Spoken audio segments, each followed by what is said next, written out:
শুরু করছি এখন প্রকাশ, সঙ্গে আছে আসাদুজ্জামান জি। আমরা আজকে বিনিয়োগ সম্মেলন যেটি চলছে দেশে সেই প্রসঙ্গে ইনভেস্টমেন্ট সামিট সেটি নিয়ে আলাপ করতে চাই। আজকে আমরা আলাপের বিষয় নির্ধারণ করেছি বিনিয়োগ বন্ধুতা, এবং সেই প্রসঙ্গে আলাপে আজকে আমাদের সঙ্গে স্টুডিওতে রয়েছেন doctor Khandakar Azizul Islam, additional secretary এবং এক্সিকিউটিভ মেম্বার বিডা, এবং সেই সঙ্গে রয়েছেন আহনাফ মোহাম্মদ তৌসিফ, এফডিআই কনসালটেন্ট, এবং ডক্টর খন্দকার গোলাম মোয়াজ্জেম রয়েছেন আমাদের সঙ্গে গবেষণা পরিচালক সিপিডি। তিনজনকেই স্বাগত আমাদের এই আজকের আলাপে এবং আজকের এই আয়োজনে। বিশ্বের 50টি দেশের 550 জনের বেশি বিনিয়োগকারী ব্যবসা প্রতিষ্ঠানের প্রতিনিধি অংশ নিচ্ছেন এই বিনিয়োগ সম্মেলনে। বিডার প্রেস কনফারেন্স থেকে আমরা তেমনটাই তথ্য জানতে পেরেছি। বিনিয়োগ সম্মেলন যেদিন শুরু হলো তার আগের দিন আমরা দেখলাম যে বিডার যিনি নির্বাহী চেয়ারম্যান রয়েছেন আশিক চৌধুরী, তিনি বললেন যে বাংলাদেশকে নিয়ে বিদেশি বিনিয়োগকারীদের এক ধরনের নেতিবাচক চিন্তা রয়েছে, তাই এই সম্মেলনের মাধ্যমে আমরা বিনিয়োগকারীদের দৃষ্টিভঙ্গি পরিবর্তন করার একটি সুযোগ পাবো। আলাপটা শুরু করতে চাই ডক্টর খন্দকার আজিজুল ইসলাম আপনাকে দিয়ে। এই সম্মেলনের মধ্য দিয়ে সেই নেতিবাচক ভাবনা কতটুকু কি দূর করা গেল, যে লক্ষ্য নিয়ে এবারের আয়োজন কতটুকু কি সম্ভব হলো? জি, ধন্যবাদ আপনাকে।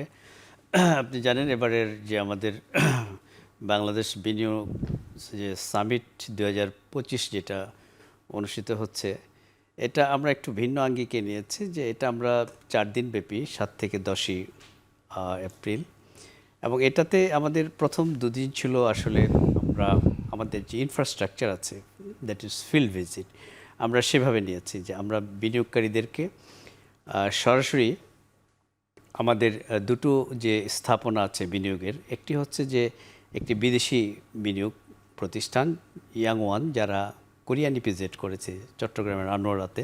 সেখানে তাদের 2400 একর জায়গার উপর তারা করেছেন, এবং সেখানে 40টি শিল্প প্রতিষ্ঠান সেখানে স্থাপন করেছেন, এবং 33,000 লোকের কর্মসংস্থান সেখানে হয়েছে।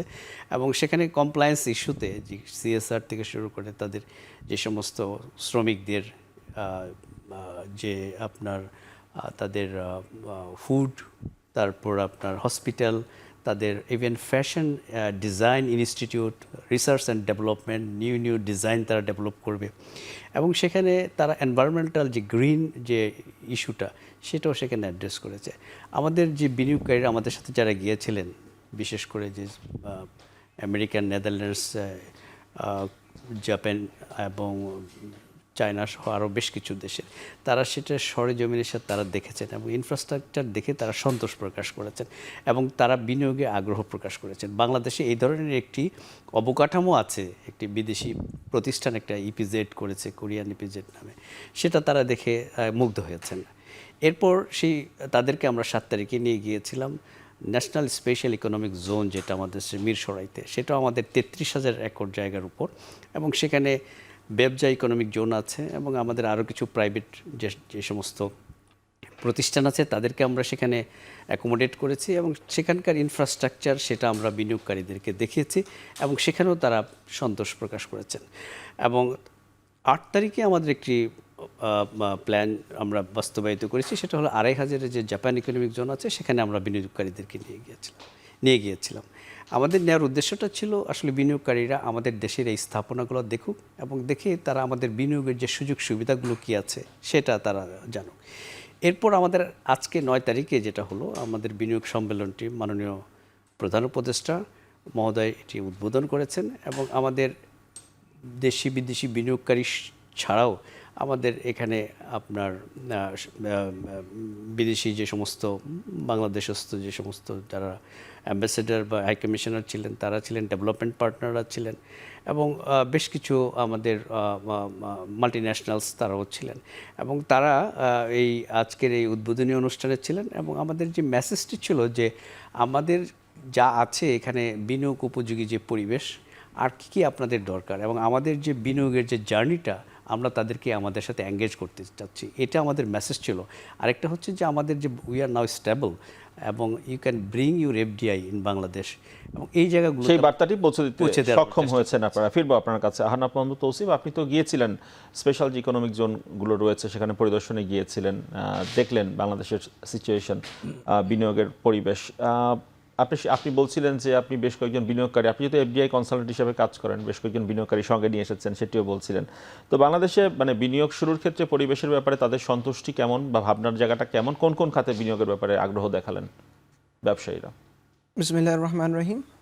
Firstly, I'd love to express my gratitude to Ekhon TV, Ekhon Prokashe কথা বলতে পেরে with this extreme esteemed panel.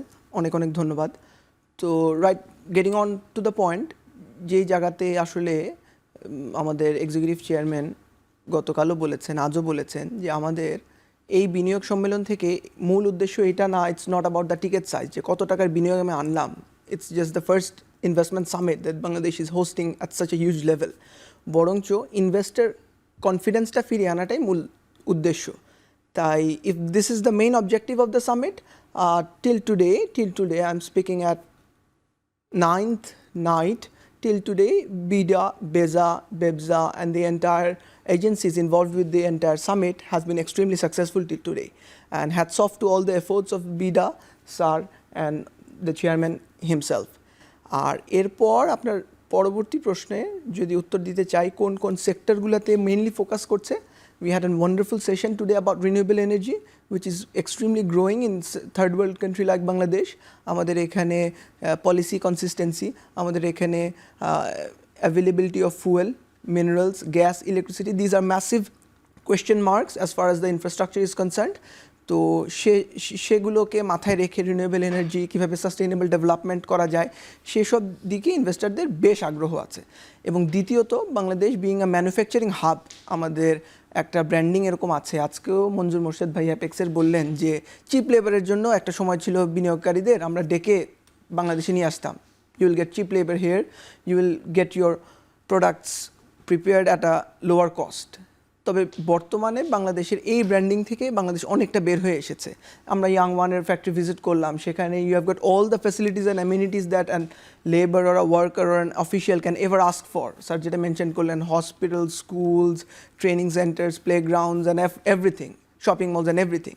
So তার মানে it's not only about cheap labor, rather it's about efficient labor, how you use your capital, how you use your labor efficiently and how you can make the best out of it.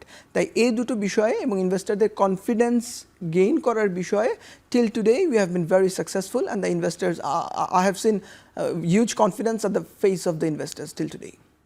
Doctor Khondaker Golam Moazzem, আমরা দীর্ঘদিন ধরেই দেখছিলাম যে মানে দেশে বিদেশি বিনিয়োগের যে প্রত্যাশিত যে গতি, সেই গতি নেই আসলে। 2023 সালের যে আংটাটার যে ইনফরমেশন, সেখানে বোধহয় বাংলাদেশ $300 কোটি বিদেশি বিনিয়োগ পেয়েছে, অন্যদিকে ভারত 2,816 কোটি, ভিয়েতনাম 1,550 কোটি, ইন্দোনেশিয়া 2,163 কোটি। মানে আমাদের যারা প্রতিযোগী দেশ, কম্বোডিয়া 396 কোটি, তারাও এগিয়ে। প্রতিযোগী দেশের তুলনায় আমরা অনেকটাই পিছিয়ে। বিদেশি বিনিয়োগ তেমন একটা আসে না। এই সময়ে বিনিয়োগ সম্মেলন কতটুকু আশা জায়গা নিয়ে বলে মনে হচ্ছে? আমি এই সময়ের প্রেক্ষাপট বলার আগে আমি একটু ঐতিহাসিক প্রেক্ষাপট বলি। মানে নীতিগতভাবে যদি পলিসিগতভাবে দেখেন, তাহলে বলা হয়ে থাকে যে বাংলাদেশের দক্ষিণ এশিয়ার ভিতরে সবচেয়ে লিবারেল এফডিআই পলিসি রেজিম, এমনকি ভারতের চেয়েও। এবং ভারতে অনেক ক্ষেত্রে এটা কনজারভেটিভ।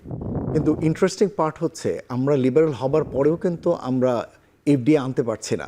তার ফলে সমস্যাটি আসলে পলিসি ডকুমেন্টে না, পলিসি তাহলে সমস্যাটি তাহলে অন্য জায়গায়, যেখানে আমরা সেই চ্যালেঞ্জটি মোকাবিলার ক্ষেত্রে ভারতের থেকে হয়তো ভারতের অনেক ক্ষেত্রেই আমাদের এখানে যেমন আপনি ফুল রিপ্যাট্রিয়েশনের সুযোগ রয়েছে, 100% আপনি ফুল এফডিআই করার সুযোগ রয়েছে 4টি বা 5টি খাত ছাড়া, আমরা সকল খাতেই ফুল ইনভেস্টমেন্টের সুযোগ রয়েছে। কিন্তু ভারতে কিন্তু এই জায়গাগুলিতে অনেক ক্ষেত্রেই 50%-এর মতো অ্যালাউ করা হয়েছে, কোনো কোনো ক্ষেত্রে বড় রেস্ট্রিকশন, কিন্তু তারপরেও কিন্তু ভারতে সেখানে বিনিয়োগে যাচ্ছে। সুতরাং সেই জায়গাটা কিন্তু আমরা আমাদের এখানে সেটা অ্যাট্রাক্ট করতে পারিনি। আমি 2010 পর্যন্ত ডাটা নিয়ে একটা কাজ করেছিলাম, registration of FDI, not actual FDI. তো সেখানে দেখছিলাম যে রেজিস্টার্ড যারা ইনভেস্টার্স আসছে তাদের মাত্র 1/3 ফাইনালি গিয়ে রিয়েলাইজ হচ্ছে, যেটা আসলে আমাদের মতো দেশের জন্য আসলে খুব দুর্বল। সুতরাং সেই জায়গাটা বোঝার দরকার আছে যে প্রচুর রেজিস্ট্রেশন হয় কিন্তু ফাইনালি রিয়েলাইজ হয় না। এই যে আসেন আগ্রহ নিয়ে, তারপরে তারা ফাইনালি গিয়ে তারা রিয়েলাইজ করছেন না, সেটা কিন্তু একটা বড় অবজারভেশন। দ্বিতীয় যেটি হলো আমাদের এখানে গ্রিনফিল্ড ইনভেস্টমেন্ট যতটা আসে তার থেকে বেশি আসে হলো রিইনভেস্টমেন্ট অথবা ইন্ট্রা কোম্পানি লোন।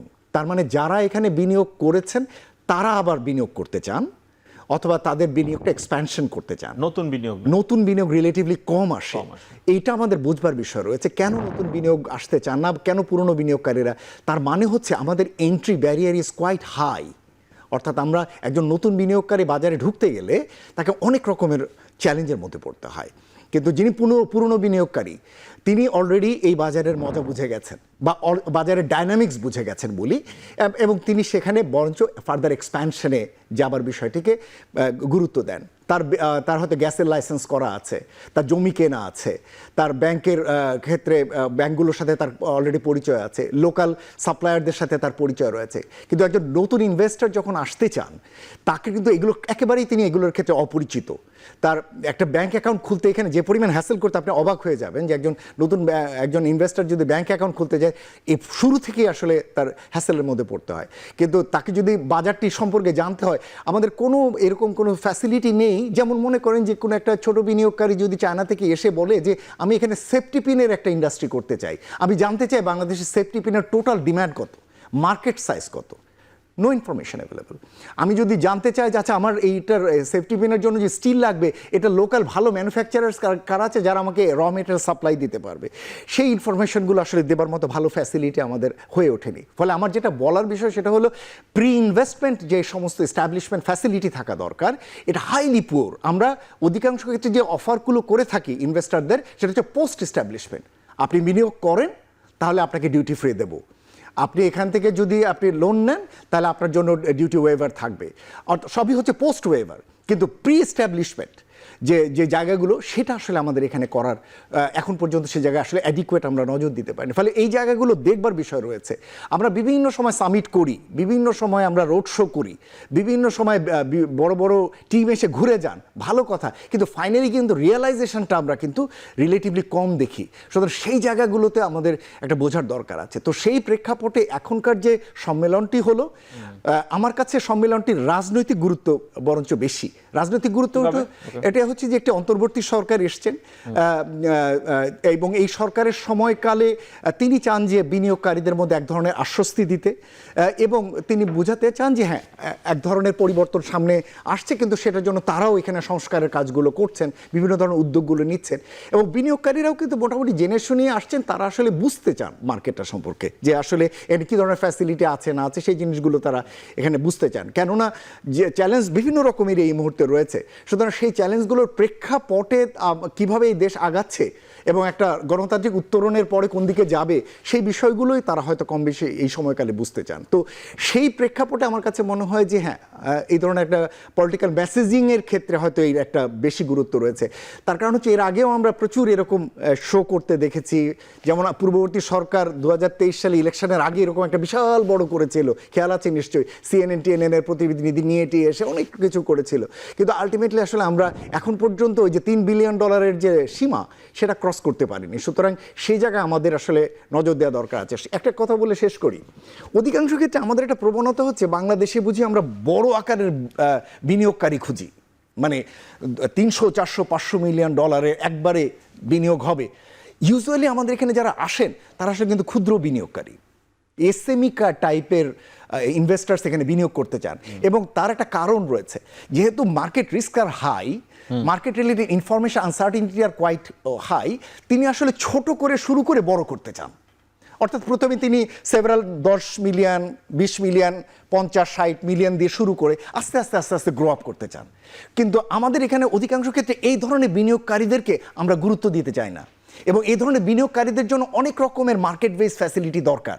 যেমন তার জন্য র মেটেরিয়ালের সাপ্লায়ার কে হবে, গুড কোয়ালিটি সাপ্লায়ার কে হবে, তার জন্য লেবার সাপ্লায়ার কে হবে, এই সমস্ত ফ্যাসিলিটিগুলো সাপ্লাই চেইনগুলো কিন্তু তৈরি না থাকলে তার জন্য একটা ছোট ইনভেস্টর কিন্তু বিনিয়োগ করতে এসে অনেক সময় দেখা যায় উনি ঝামেলায় পড়ে যান। বড় ইনভেস্টর হলে তার নিজের ফুল সাপ্লাই চেইন নিয়ে আসেন, তিনি কোথা থেকে আনবেন র ম্যাটেরিয়াল সেটা যেমন তার জানা থাকে এবং এনেই এটা উনি সেট আপ করে দিতে পারে।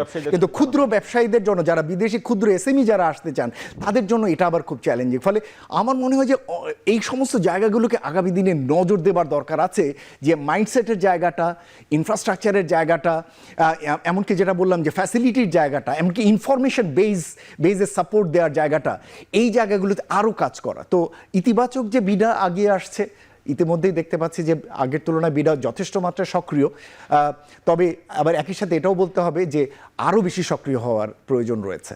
ডক্টর আজিজ, আপনার কাছে আসতে চাই। যে বিষয়টা আমরা শুনছিলাম যে তথ্যের কোনো এক বিনিয়োগকারী বাংলাদেশে এসে ব্যবসা শুরু করতে চান, তিনি আসলে মার্কেট সাইজ যদি জানতে চান সেটি তিনি কোত্থেকে জানবেন? তার কাছে তথ্য থাকে না। তারপরে আমাদের যে নীতি সহায়তা, সেখানে আমরা শুনছিলাম যে পোস্ট ওয়েবার বেশি, প্রি এস্টাবলিশমেন্টের জায়গাটা খুব কম। তো এই সব জায়গা থেকে আসলে বিনিয়োগকারীদের যে ফ্যাসিলিটি যেসব দেওয়ার কথা বা ফ্যাসিলিটাইজ করার কথা, সেই সব তাদেরকে এই সুবিধাগুলো দেওয়ার ব্যাপারে বা সুযোগগুলো দেওয়ার ব্যাপারে বিডা কী ভাবছে? Thank you. আপনি জানেন যে কোনো এক বিনিয়োগকারী একটা দেশে বিনিয়োগ করার আগে সে অনেক ভেবেচিন্তে আসে, একটা দেশ সম্পর্কে সার্ভে করে, ফিজিবিলিটি। এবং আজকে সামিট থেকে যারা অংশগ্রহণ করে ফিরে যাবেন, দেয়ার দ্য অ্যাম্বাসেডর, তারা কিন্তু অনেক তার দেশের অন্যান্য বিনিয়োগকারীদের সাথে কথা বলে যে বাংলাদেশ কেমন দেখে আসলে। এবং এভাবে কিন্তু একজন বিনিয়োগকারী প্রথমে তার বাংলাদেশে আসার ব্যাপারে তার আগ্রহটা দেখায়। এবং আপনি জানেন যে আমরা কিভাবে একজন বিনিয়োগকারী বাংলাদেশে তার বিজনেস স্টার্ট করবে, in setting up his business, এটার জন্য তার কি লাগবে, এই জায়গাগুলো কিন্তু আমরা আইডেন্টিফাই করার চেষ্টা করেছি। অ্যাকর্ডিংলি আমরা চেষ্টা করেছি তাকে কীভাবে সহজ সেবা প্রদান করা যায়। একটা সময় ছিল আমরা ম্যানুয়ালি রেজিস্ট্রেশন দিতাম এবং সেখানে অনেক সময় সাপেক্ষ ব্যাপার ছিল, টাইম কস্ট ভিজিট, এবং এগুলোর ইনভলভমেন্ট ছিল। তো আমরা কিন্তু এখন বিডাতে একটা ওএসএস সিস্টেম চালু করেছি, যেটাকে আমরা বলছি যে largest interoperable platform of the country. একজন ইনভেস্টর সে কিন্তু আমাদের বিডা ওএসএসের মাধ্যমে এই একটা সিঙ্গেল পয়েন্ট এন্ট্রিতে সে আমাদের যে রিকোয়ার্ড ডকুমেন্টসগুলো যদি সে অ্যাটাচমেন্ট করে আমাদের কাছে অ্যাপ্লাই করে, আমরা কিন্তু within 24 hours, that is within the SLA service level এগ্রিমেন্টের মধ্যে তাকে রেজিস্ট্রেশনটা আমরা করে দিচ্ছি। বিডার প্রায় 23টি সেবা আমাদের, যেটা একজন বিনিয়োগকারীর জন্য প্রয়োজন, 23টি সেবায় আমরা অনলাইনে আমরা এখন দিতে পারছি ওএসএসের মাধ্যমে। আমাদের যে প্রশ্নটি আসছে, বিডা একমাত্র এনটিটি না একজন বিনিয়োগকারীর জন্য। বিনিয়োগকারীর অন্যান্য লাইসেন্সিংয়ের অন্যান্য দপ্তর সংস্থার সরকারের তাদের প্রতি ডিপেন্ডেন্সি আছে। তাকে বাংলাদেশে আসতে গেলে তাকে একটা কোম্পানি ফর্ম করতে হয়, এই জন্য তার নামের ছাড়পত্র লাগে, তাকে কোম্পানির নিবন্ধন নিতে হয়। এটার জন্য আরজিএসি আছে, register of joint stock company and firms, তারা কিন্তু বিডার সাথে ইন্টিগ্রেটেড আছে। একজন বিনিয়োগকারী তার নতুন একটি কোম্পানি ফর্ম করা, রেজিস্ট্রেশন নেওয়ার জন্য সে কিন্তু বিডা ওএসএসের মাধ্যমে নিতে পারে। কিন্তু দেখা যায় যে অনেক ক্ষেত্রে সেই বিনিয়োগকারী সরাসরি আরজিএসিতে চলে যাচ্ছে, সেখানে সে বিডাকে বাইপাস করে এবং ওইখানে যে থেকে সে আলাদা করে সেবাটা নিচ্ছে, তাহলে কিন্তু তার হ্যাসেলটা, সময় ক্ষেপণটা আরও বেশি হচ্ছে। আমাদের এখানে ফিজিক্যালি আসার দরকার নেই, ইন্টিগ্রেশন আছে, এখান থেকে কিন্তু সেবাটা নেওয়া যায়। আমাদের বিডা ওএসএসের মাধ্যমে আমরা ট্রেড লাইসেন্স, যেটা একজন বিনিয়োগকারীর জন্য দরকার, ট্রেড লাইসেন্সটা অলরেডি আমরা 3টে সিটি কর্পোরেশনে দেওয়া শুরু করেছি। একজন বিনিয়োগকারীর জন্য তার ই-টিন খুলতে হয়, এটার জন্য এনবিআরের সাথে আমাদের ইন্টিগ্রেশন আছে।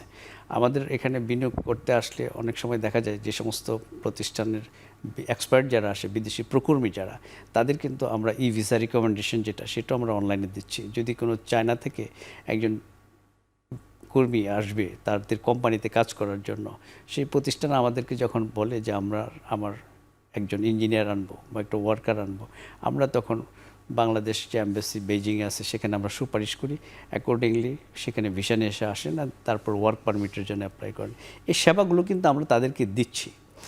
একটি বিষয় যেটা আসছে আজকে, আমি ডক্টর মোয়াজ্জেম সাহেবের এখান থেকে, যে বিনিয়োগের আসলে যে আমাদের কাছে নিবন্ধনের সময় যে ফিগারটি দেয়, এটা একটা প্রপোজড ফিগার দেয়। তো অ্যাকচুয়াল ফিগারটা হচ্ছে যখন তার প্রোডাকশনে যায়। তো এখন সেই যে ফিগারটা দিচ্ছে, এই ফিগারটা আমরা এটা হয়তো আমরা তথ্যপাত্য বা আমাদের ইকোনমিক রিভিউতে আমরা যেটা তুলে ধরছি যে প্রপোজড বিনিয়োগের ফিগারটাই বলছি, কিন্তু নিবন্ধন নেওয়ার পর সেই শিল্প প্রতিষ্ঠানটি আদৌ সে কি জীবিত আছে, রুগ্ন নাকি মৃতপ্রায়, এই জায়গাতে সার্ভে করার জন্য আমাদের সেই অ্যাডুকেট আমরা সেটা আমাদের আমাদের সিস্টেমের মধ্যে নেই, আমরা শুরু করেছি, আমরা সেগুলো মনিটরিং করা শুরু করেছি, মানে ফলো আপটা করা, যে যিনি 2 বছর আগে এসে বিনিয়োগ প্রতিশ্রুতি দিয়ে গেলেন তিনি আসলে 3 বছর 4 বছর বা 1 বছর 6 মাস পরে কি আদতে কি সেই বিনিয়োগ নিয়ে আসবেন কিনা, হ্যাঁ সেই বিনিয়োগটা কিছু করছে বা না আসলে কেন আসলেন না? রাইট, এইটা কিন্তু আমরা এখন শুরু করেছি যাতে করে সেটা করা যায়। হ্যাঁ, যেটা হচ্ছে যে আমাদের ক্যাপিটাল আকারে একটা আসে, যেটা আমাদের বাংলাদেশ ব্যাংকের মাধ্যমে আমরা সেটা একটা আমাদের ডেটাগুলো আমরা পাই যে এফডিআই কী ধরনের আসলো। আর ইন্টারনালি আমরা যেটা হচ্ছে যে কিছু ইনভেস্টমেন্ট হয় যেটা ইন্টার কোম্পানির লোন, 2টা কোম্পানি আছে, তারা একজন আরেকজনকে যদি লোন দেয় সেটা এফডিআই হিসেবে কাউন্ট হয়। আবার রিইনভেস্টমেন্ট হয়, একটি এন্টিটি সে যে প্রফিট করলো সে আবার সে তার বিদেশি কোম্পানিতে সে ইনভেস্ট করলো, it is also reinvestment. So এটা আসলে এটা এখানে হচ্ছে। তো আমাদের যেটা হচ্ছে, আপনি যেটা বলেছেন যে যখন বিনিয়োগকারী আমাদের এখানে যে আমাদের যে সমস্ত সামিট করি আমাদের তখন কিন্তু তারা এই যেমন আজকে আমরা যেটা করেছি যে আমাদের কাছে এই ধরনের বেশ কিছু বিনিয়োগকারী এসেছেন, আমাদের সাথে B2B করেছেন, এবং আমরা দেখেছি আমাদের কিন্তু এবার আমরা কিছু হেল্প ডেস্ক রেখেছি। আমাদের একজন বিনিয়োগকারীর জন্য আমরা NBR এর একটি হেল্প ডেস্ক রেখেছি, NBR এর প্রতিনিধিকে রেখেছি, আমাদের পাওয়ার ডেভেলপমেন্ট বোর্ডকে রেখেছি, তার বিদ্যুৎ মানে সহযোগী সংস্থাগুলোকে রেখেছি, আমরা তাদের কাছে এই জায়গা থেকে সেবা পেতে পারে। কি সেবা। আমাদের একটা বিরতি সময় হয়ে গেছে, বিরতি নিয়ে ফিরে আসি, তারপর বাকি আলাপ করা যাবে। দর্শক, একটা বিরতির পর আবারও ফিরে আসছি এখন প্রকাশে।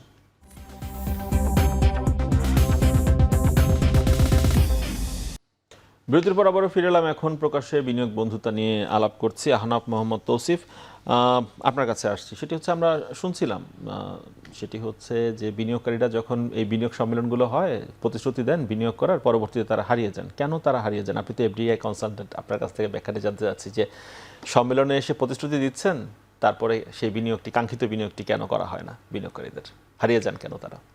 ধন্যবাদ আপনাকে। আসলে লং স্টোরি শর্ট, অনেকগুলো পয়েন্ট আছে বলার মতো, তবে একদম ছোট করে আমি ছোট করে বলতে চাই, তাহলে পলিসি কনসিস্টেন্সিটা প্রয়োজন। স্যার একটু আগে যেটা মেনশন করলেন যে কোনো একটা ইভেন্টকে কেন্দ্র করে অনেকটা মাইক্রো লেভেল, একটা মায়োপিক চিন্তাধারা থেকে একটা পলিসি আপনি গ্রহণ করলেন, সেটার সাথে কনসিস্টেন্টলি অন্যান্য পলিসিগুলো অ্যাট টাইমস অ্যাডভার্সলি কানেক্টেড, তো তখন বাকিগুলো অ্যাডজাস্ট করতে গেলে একটা ম্যাসিভ চেঞ্জ আনতে হয়, যেটা আবার অনেক ক্ষেত্রে পলিসি মেকারদের জন্য একটা ম্যাসিভ ব্যারিয়ার। তো তাই পলিসি লেভেল কনসিস্টেন্সি যখন বিনিয়োগকারীরা পায় না, তখন দ্যাটস আ রেড ফ্ল্যাগ, তখন তারা একটু পিছু হটে। এটাই স্বাভাবিক, এটা পুরো পৃথিবীতেই এরকম। এবং দ্বিতীয়ত আরেকটা বড় বিষয়, সেটা হলো গিয়ে বিনিয়োগকারীদের আকর্ষণ করার জন্য undoubtedly you must ensure your political stability. হ্যাঁ, Bangladesh being a third world country, amount of political instability থাকবে, বাট হোয়াটস দ্য কোয়েশন, মানে what amount of instability is fine for the investors, এটা কিন্তু মাপাটা জরুরি।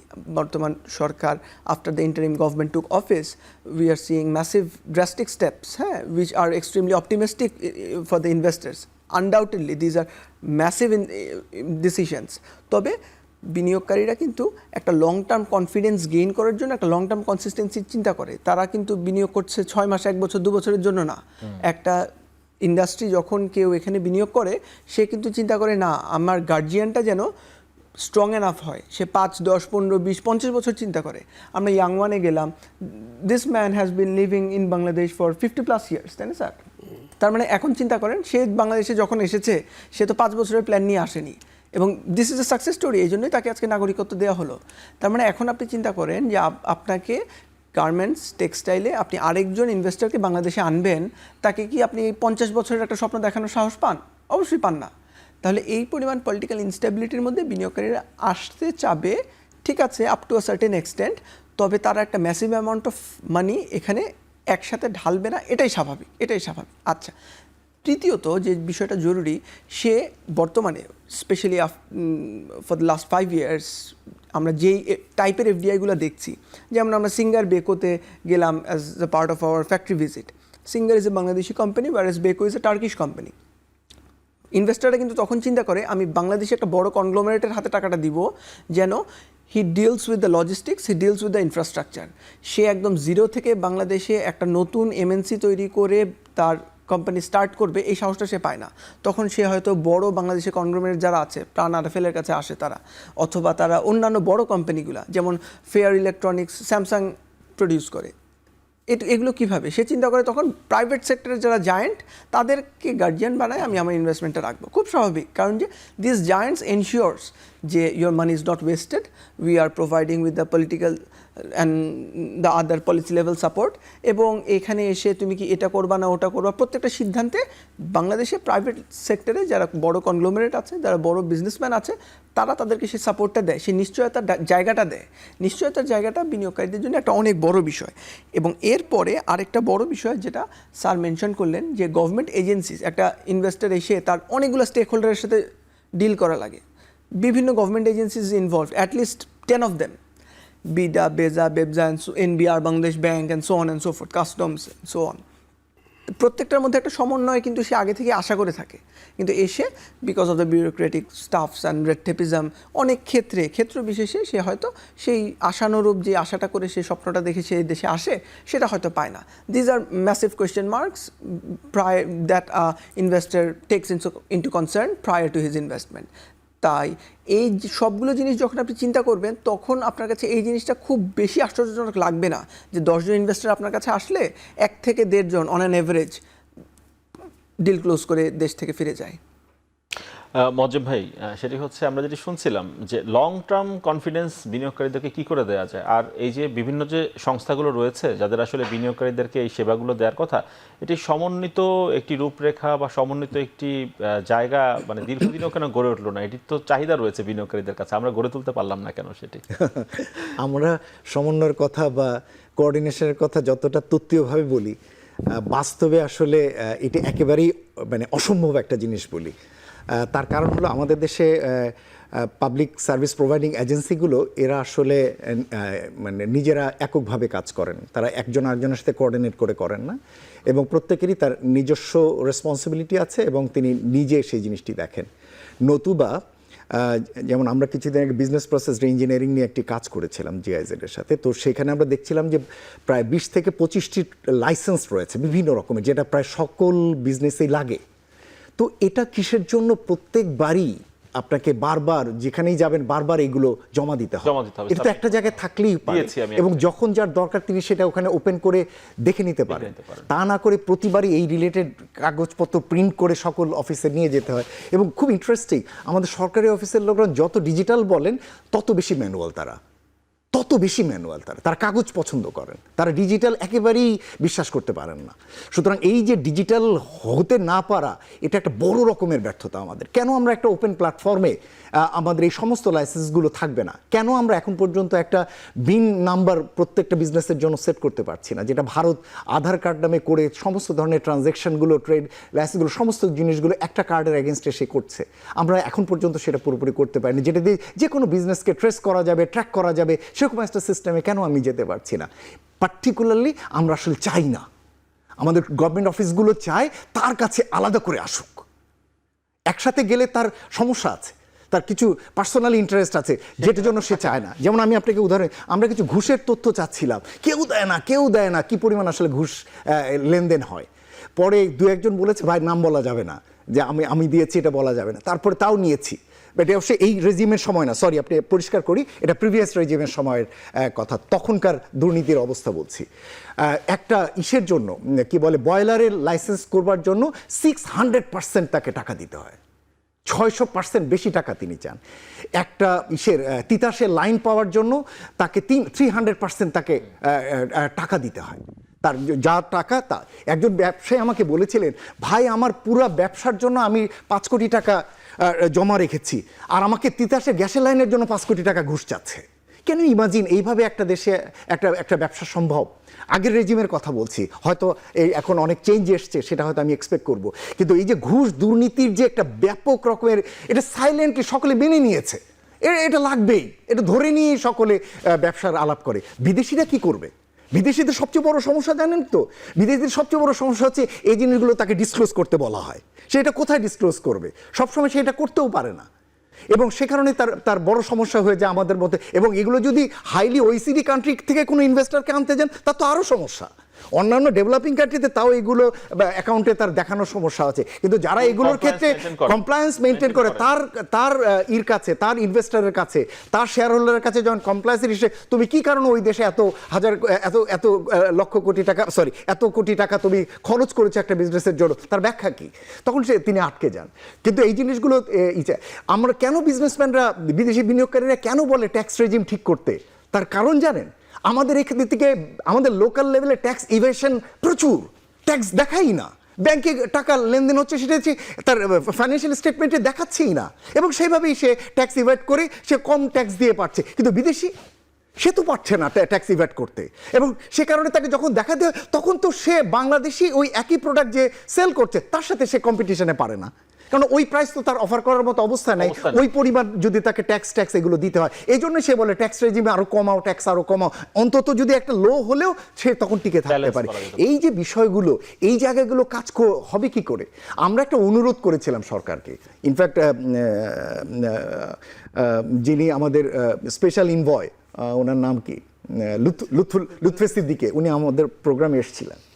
আমরা অনুরোধ করেছিলাম, ভাই আপনি একটা কাজ করেন অন্তত, সেটা হলো একটা রেগুলেটরি রিফর্ম কমিশন করে অন্তত কোন কোন জায়গাগুলোতে রেগুলেটরি চেঞ্জগুলো দরকার, প্রচুর রিডান্ডেন্সি আছে, যে এটা হলে ওটা না হলেও চলে, কিন্তু উভয়ই লিখতেছে যে ওনার আপত্তি না থাকলে আমার আপত্তি নাই, আবার উনি লিখছে ওনার আপত্তি না থাকলে আমার আপত্তি নাই, দুইজনই আটকিয়ে দিয়েছে তাকে।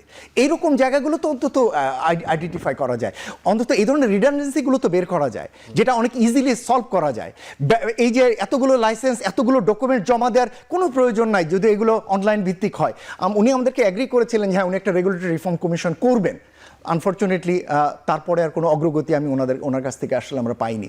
আমার মনে হয় যদি এই গভর্নমেন্ট যদি ব্যবসায়ীদের জন্য ভালো কিছু করে যেতে চান, একটা জিনিস উনি করে যেতে পারেন, এবং সেই জায়গাটা এটার জন্য অনেক বেশি পলিটিক্যাল ম্যান্ডেট দরকার নাই, এটা বিজনেসম্যানদের এখানে উনি পূর্ণ সমর্থন পাবেন। সেটা হচ্ছে রেগুলেটরি অ্যান্ড অপারেশনাল ব্যারিয়ার যেগুলো রয়েছে সেগুলো সবগুলো আইডেন্টিফাই করে সবগুলোর ক্ষেত্রে সিদ্ধান্ত নিয়ে এগুলো ক্লিয়ার করে দিয়ে যেতে পারেন। এটার জন্য 6 থেকে 7-8 মাস হলেই উনি এই কাজটা করতে পারবেন। অনুরোধ করব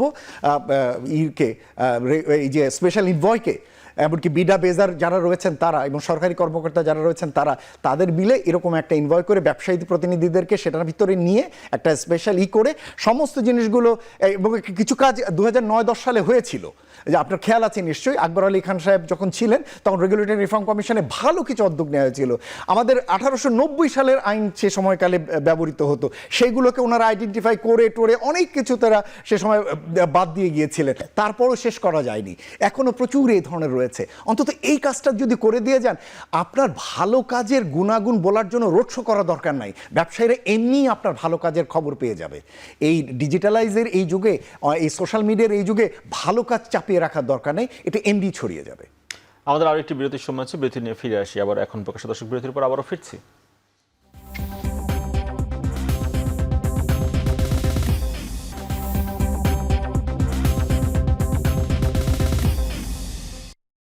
বিরতির পর আবারও ফিরে এলাম। এখন প্রকাশে বিনিয়োগ বন্ধুত্ব প্রসঙ্গে আলাপ করছি ডক্টর খন্দকার আজিজুল ইসলাম। বিরতির আগে আমরা শুনছিলাম যে আসলে এই নানা রকম লাল ফিতার দৌরাত্ম, ঘুষ, দুর্নীতি, এসব কারণে অনেক বিদেশি বিনিয়োগকারী যারা কমপ্লায়েন্স মেনটেন করে যারা ব্যবসা করেন তাদের জন্য আসলে এই ধরনের যদি পরিস্থিতি মুখোমুখি হতে হয় তখন তাদের এই আমাদের মতো দেশে, থার্ড ওয়ার্ল্ডের দেশে এসে ব্যবসা করাটা খুব কঠিন হয়ে পড়ে। কারণ অন্যান্য প্রতিযোগীরা যখন দেখা যাচ্ছে শুল্ক, কর, ট্যাক্স, তারা এক ধরনের ফাঁকিবাজির মধ্য দিয়ে যান, তাদেরকে কমপ্লায়েন্স মেনটেন করে প্রপারলি দিতে হয়, ট্যাক্স কমানোর কথা বলেন। এই বিষয়গুলো অ্যাড্রেস করার জন্য বিডা কি ভাবছে, যে কতটা আসলে তাদেরকে এইসব দুর্নীতি, ঘুষ দুর্নীতির জায়গা থেকে নিস্তার দেওয়া যায়? আপনি জানেন বর্তমান সরকার দায়িত্ব গ্রহণের পরে তারা কিছু রিফর্মের কাজ হাতে নেয়। ইনভেস্টমেন্টের ক্ষেত্রে তারা কিছু উদ্যোগ নিয়েছেন, যেমন আপনি জানেন যে 5টা ইনভেস্টমেন্ট প্রমোশন এজেন্সি আছে। একটা Bangladesh investment development authority, Bangladesh economic zones authority, Bangladesh export processing zones authority, Bangladesh high tech park authority, আর পাবলিক প্রাইভেট পার্টনারশিপ অথরিটি। এইখানে বর্তমান সরকারের একটি ঘোষণা আপনারা শুনেছেন যে সব আইপিএগুলোকে একটি সিঙ্গেল আমব্রেলার নিচে আনার একটা প্রক্রিয়া শুরু করা হোক। এবং তার প্রেক্ষিতে সরকার কাজ করছে যে এখন এই 5টি আইপিএকে একটি আমব্রেলার নিচে এক জায়গাতে নিয়ে আসা, এই যেটা আপনি বললেন যে হয়রানি বিভিন্ন জায়গাতে, সেটা থেকে করা। আরেকটা হচ্ছে যে এটা নিয়ে কাজ শুরু হয়েছে অলরেডি, যে আমরা কিভাবে সকল আইপিএকে এক জায়গাতে নিয়ে আসতে পারি। পলিসি রিফর্মের যে জায়গাগুলোতে, এগুলো আমাদের প্রত্যেকটা প্রতিষ্ঠানের কিন্তু তাদের আলাদা আলাদা আইন আছে, সেই আইনগুলোতেও আমরা কাজ করছি, এবং যাতে করে একটি সিঙ্গেল আপনার প্ল্যাটফর্ম ল্যান্ডিং স্টেশন, যেটা আমরা বলছি যে একটা কমন ওএসএসের চিন্তাভাবনা করা হচ্ছে, যাতে করে একজন বিনিয়োগকারী তাকে বারবার বিভিন্ন প্রতিষ্ঠানে ইকোনমিক জোন যদি সে ইনভেস্ট করতে চায়, তার ওএসএসে ঢুকতে হবে আলাদা করে। বিডা আউটসাইড ইকোনমিক জোনের ইনভেস্টমেন্ট নিয়ে বিডা সাপোর্টগুলো দেয়, তো এটার জন্য আলাদা ওএসএস। 2018 সালে যখন ওএসএস অ্যাক্ট হয়, তখন এই প্রত্যেকের জন্য আপনার আলাদা করে তাদের বিধিমালা করার জন্য বলা হয়েছিল, একটা ওএসএস অ্যাক্ট 2018, লেটার প্রত্যেকটা আলাদা আলাদা করে তারা ওএসএস নিয়ে কাজ করছে, যার জন্য এখন দেখা যাচ্ছে যে আমরা একটা কমন একটা ওএসএস, যাতে করে বিদেশ থেকে কেউ যদি আমাদের একটা মানে সিঙ্গেল প্ল্যাটফর্ম তারা একটা হিট করে, তারা যাতে করে এক জায়গা থেকে তারা ঢুকে তারপর তারা অন্য অন্য জায়গায় যেতে পারে। পলিসি রিফর্মে আমাদের যে কাজগুলো এখন চলছে, সেগুলো যেটা আপনি বলেন যে এনবিআর একটি ইস্যু, তারাও অলরেডি তাদের একটি মানে ন্যাশনাল উইন্ডো নিয়ে তারা কাজ করছে, কিভাবে তাদের সেবাগুলোকে সহজীকরণ। মানে ওই ইস্যুটাতে আসলে আমরা শুনছিলাম আহনাব মোহাম্মদ তৌসিফ বলছিলেন যে উনি আসলে লং টার্ম কনফিডেন্সের কথা বলছিলেন, যে 5 বছর 10 বছরে আসলে ট্যাক্স পলিসি কি হবে, অন্যান্য পলিসিগুলো কি হবে, যেটা আসলে ইনভেস্টরকে এক ধরনের কনফিডেন্স দেবে। সেই জায়গায় দীর্ঘমেয়াদী পলিসি লেভেলের জায়গাও তো আমরা বারবার পরিবর্তন হতে দেখি, যেটা বিনিয়োগকারীর কনফিডেন্স লেভেলকে ক্ষতিগ্রস্ত করে। জি, না এটার জন্য অলরেডি সরকার কাজ করছে, যে যাতে করে ওই যেটা বলা হলো যে তার এতগুলো ডকুমেন্ট সাবমিট করার দরকার কি, একজনের তার তো দরকার নেই, আমরা সেগুলো আরও রিডিউস করার জন্য কাজ করছি। আপনারা জানেন ইতিমধ্যে সরকার কিন্তু পাসপোর্টের জন্য পুলিশ ভেরিফিকেশনের প্রয়োজন নেই, তারা একটা উদ্যোগ নিয়েছে। তো এই ধরনের আমরা চেষ্টা করছি যে আমাদের কাছে যেমন একটা আসে যে ওয়ার্ক পারমিটে তাদের যে সমস্ত যে সিকিউরিটি ক্লিয়ারেন্সের সময় বেশি লাগে, এটা একটা তাদের সময় ক্ষেপণ হয়। তো এইগুলো টাইম বাউন্ড করে দেওয়া, যাতে করে একটা নির্দিষ্ট সময়ের মধ্যে আমরা ধরে নেব যে তাকে একটা টাইম বাউন্ড, এর মধ্যে তার সিকিউরিটি ক্লিয়ারেন্স দেওয়া হলে তাহলে আমরা তার ওয়ার্ক পারমিটটা দিয়ে দেবো, এবং ধরে নেওয়া হবে যে এই টাইম বাউন্ডে যদি নাও দেওয়া হয় তাকে দেওয়া হবে।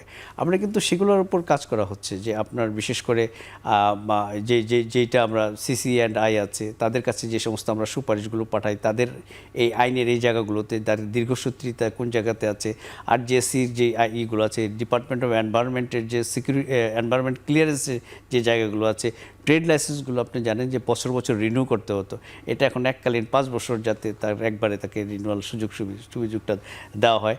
তারপর আপনার এই যে ইউটিলিটির যে জায়গাগুলোতে, সেগুলো কিন্তু তাদেরকে প্রায়োরিটি দেওয়া হয়। পোর্ট ফ্যাসিলিটি, যেটা পোর্টের জন্য কিন্তু আমরা অলরেডি বিনিয়োগকারীদের জন্য ইয়াঙ্গুন একটা সাকসেস কেস স্টাডি হিসাবে এখন বলা হচ্ছে, যে ইয়াঙ্গুন যখন আমাদের কাছে আসে গত সেপ্টেম্বরে, তারা কিন্তু এসেছিল তাদের কিছু প্রবলেম নিয়ে, যে আমরা এই প্রবলেমগুলো ফেস করছি ডুইং বিজনেস হেয়ার। আমরা আইডেন্টিফাই করেছি যে কী আপনারা চান।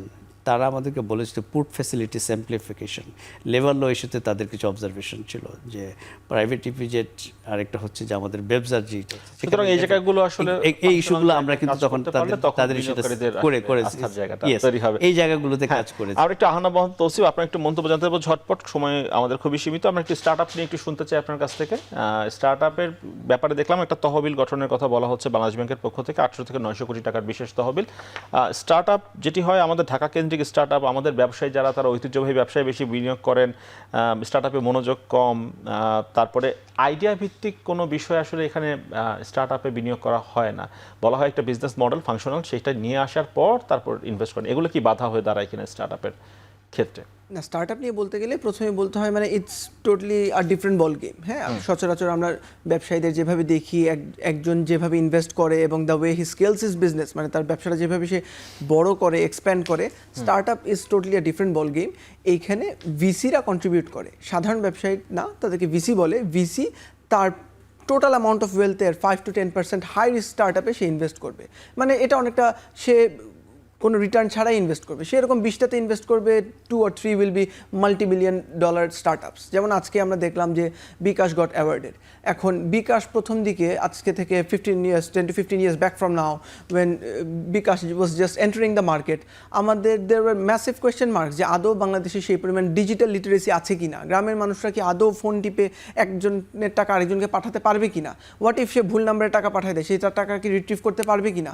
বাট আমরা কিন্তু সেই টেকনোলজি খুব অল্প সময়ে শিখে ফেলেছি।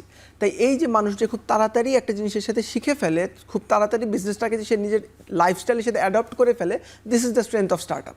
হ্যাঁ, এখন আপনি যে জিনিসটা বলতে গেলেন ঢাকা কেন্দ্রিক স্টার্টআপের পরিমাণ বেশি, এখন স্টার্টআপের ফান্ডগুলি কোথা থেকে আসে, ভিসিরা কোথায় থাকে? ভিসিরা কিন্তু বাংলাদেশে সচরাচর খুব বেশি হলে হাতে গুনে বলে দেওয়া যাবে বাংলাদেশি ভিসি কতজন আছে। বাট আপনি if you go back in Silicon Valley, যেমন স্পেশালি বাংলাদেশে বর্তমান যারা ভিসি ইনভেস্ট করছে, they are from the GCC, the Middle East, তাহলে তাদের এই ফান্ডগুলো বাংলাদেশের মতো third world growing country, growing ইকোনমিগুলোতে অ্যাট্রাক্ট করার জন্য কাজগুলো কি? We have a massive population, আমাদের this is a massive consumer market, will be the 9th biggest consumer market by 2030. এবং আরেকটা বড় বিষয়, আমাদের যে মিডিয়ান এজ, আমাদের একটা ডেমোগ্রাফিক ডিভিডেন্ডের সময় চলছে, our median age is about সেই জায়গাটা কাজে লাগাতে 27.1. পারলে হয়তো বা স্টার্টআপগুলো আরো ভালো করতে পারে। একটু ডক্টর খন্দকার গোলাম মাজুম আপনার কাছে আসতে চাই, মানে প্রতিযোগী যে দেশগুলোর তুলনায় স্টার্টআপে বাংলাদেশে এখনো বিনিয়োগ অনেক কম বলা হয়। স্টার্টআপে সহায়ক পরিবেশ তৈরির জন্য আপনার পরামর্শ কি থাকবে সেটি দিয়ে আলাপ শেষ করতে চাই। দেখুন, আমি আসলে স্টার্টআপ বিশেষজ্ঞ না, আমি হয়তো এফডিআই নিয়ে আমার যে সমস্ত গবেষণা আছে সেটার আলোকেই আপনাদেরকে বললাম। আমি এতটুকু বুঝি যে বেসিক ইনফ্রাস্ট্রাকচারাল ফ্যাসিলিটি যেগুলো, সেটা এখানে থাকা বা এটা তৈরি করা দরকার, এবং সেক্ষেত্রে একটা বড় ধরনের যেটা আমাদের এখানে পরিবর্তন আনা দরকার, সেটা হলো বিশেষ করে বিজনেস ইঞ্জিনিয়ারিংয়ের ক্ষেত্রে পুরোটাকে ডিজিটালাইজড করা, একটা অনলাইন বেসড প্ল্যাটফর্মের ভিতরে সমস্ত ধরনের ফ্যাসিলিটিগুলোকে নিয়ে যাওয়া। এটা ডকুমেন্টেশন শুধু না। বলছি ভাই একটু ধরিয়ে দিই, সেটা হচ্ছে আমরা দেখেছি একই মডেলের বিজনেস করছে, দেখা যাচ্ছে ফরেনগুলো ফাংশনাল করছে কিন্তু দেশীয়গুলো করছে না। যদি ফুড ডেলিভারি বা রাইড শেয়ারিং অ্যাপ, দেশেরগুলো ভালো করছে না কিন্তু বিদেশিগুলো ভালো করছে। এই জায়গাটা তো একটু শুনতে চাই আর কি। হ্যাঁ, মানে ওরা টিকতে পারছে, আমাদের দেশীয় স্টার্টআপ কেন টিকতে পারছে না? আমার ধারণা এই জায়গাগুলোতে হয়তো মানে ম্যানেজমেন্টের হয়তো কোনো বিষয় থাকতে পারে, টেকনোলজিক্যাল নোহাওয়ের কিছু বিষয় থাকতে পারে, এবং সেই অনুযায়ী হয়তো নতুন ইনভেস্টমেন্ট সবসময়, যে নতুন নতুন ইনভেস্টমেন্ট এনে এগুলোকে সবসময় আপ টু দ্য মার্ক রাখা, নতুন আইডিয়াগুলোকে দেখা, সেই জায়গাগুলোর বিষয় থাকতে পারে। এবং আরেকটা যেটা গুরুত্বপূর্ণ যেটা থাকে যে মার্কেটের রিলেটেড ইনফরমেশনস যে সমস্ত, সে সমস্ত ইনফরমেশনের উপরে যথেষ্ট মাত্রা কন্ট্রোল থাকা, সেই বিষয়গুলো এখানে হয়তো গুরুত্বপূর্ণ। কিন্তু আমি যেটা বলে আমার দিক থেকে শেষ করতে পারি সেটা হলো যে আমি চাইবো যে এই সরকারের সময়কালের ভিতর দুটো জিনিস, মাননীয় প্রধান উপদেষ্টা বলেছিলেন যে তিনি অন্তত 5টি মন্ত্রণালয়কে ডিজিটাল করার ক্ষেত্রে তার বিশেষ গুরুত্ব দিতে চান। এর ভিতরে বাণিজ্য মন্ত্রণালয় কেন্দ্রিক বিষয়টি রয়েছে। তো যেহেতু বাণিজ্য কেন্দ্রিক বিষয়টি রয়েছে, সুতরাং এই মন্ত্রণালয় কেন্দ্রিক সমস্ত অ্যাক্টিভিটিগুলো কতটা ডিজিটাল করতে পারেন সেটি একটি জায়গা।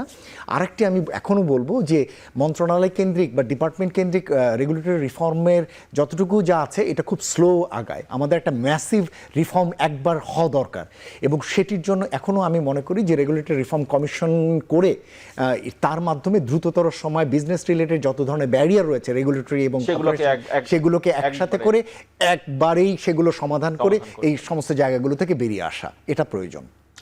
আজকে একেবারেই সময় শেষ, নিশ্চয়ই সামনের দিনগুলোতে আরও আলাপের সুযোগ হবে আপনাদের সঙ্গে অন্যান্য প্রসঙ্গ নিয়ে। দর্শক, শেষ করছি এখন প্রকাশ। সঙ্গে থাকার জন্য ধন্যবাদ সবাইকে।